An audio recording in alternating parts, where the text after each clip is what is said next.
Você já ouviu falar em iatrogenia? Essa palavra é uma palavra que tem origem na medicina, mas que dialoga muito com o ambiente corporativo. O que é a iatrogenia do ponto de vista médico? É quando o benefício gerado pelo medicamento é menor do que o malefício que ele produz. Eu uma vez ouvi isso de um médico, uma situação difícil, tratando a minha filha de um problema sério que ela teve, e o médico disse: Luciano, eu sou um gestor de riscos. E a máxima que rege o protocolo clínico: remédio que não faz mal, não faz bem. Todo remédio produz um efeito colateral. E eu, como médico, preciso ter consciência de que o benefício que ele vai gerar é maior do que o malefício que eu já conheço. E eu diria que esse é um dos principais vícios culturais das organizações. As organizações hoje padecem de iatrogenia. A gente sai o tempo todo pela pressa, pela aceleração, pela necessidade de resposta, gerar resultado de curto prazo, pela intervenção ingênua. O tempo todo a gente está produzindo malefícios sem a consequência do benefício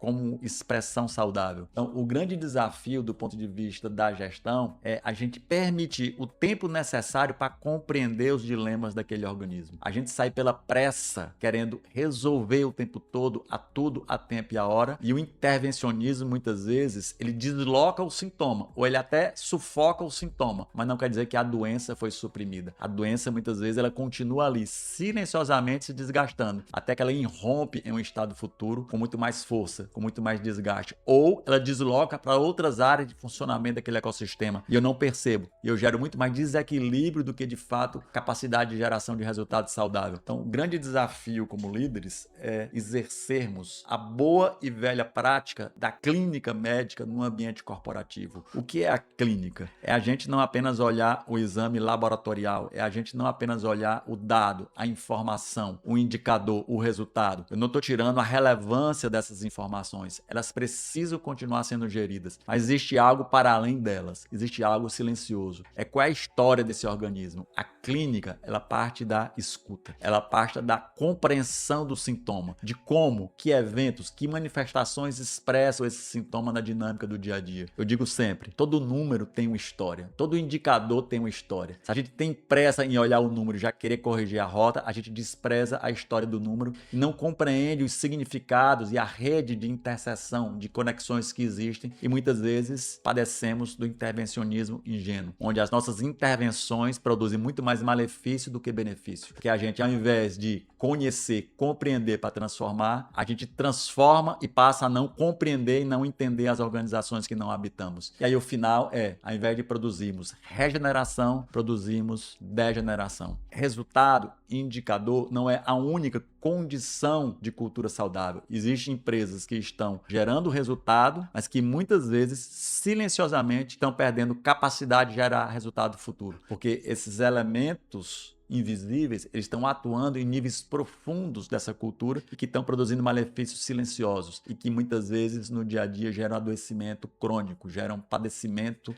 por perda de vitalidade organizacional.